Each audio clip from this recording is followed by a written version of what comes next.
Hey guys, in this video we're going to take a look at the process to download and install Discord on Windows. Discord is a VoIP and instant messaging social platform.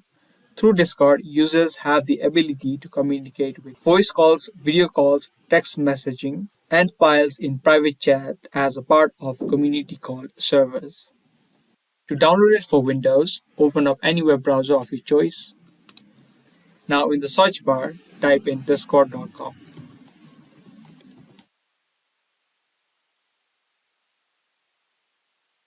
After you hit enter, you'll land on its official website.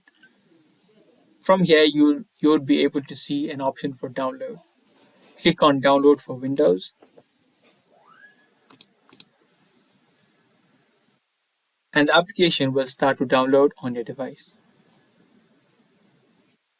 After the download is complete, head over to the setup file and double click on it.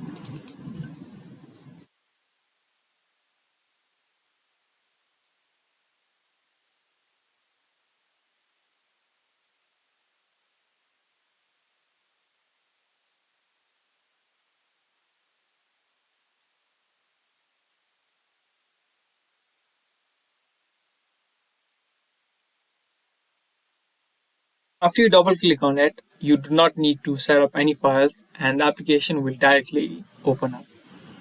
Now you can log into your Discord account and then start using it.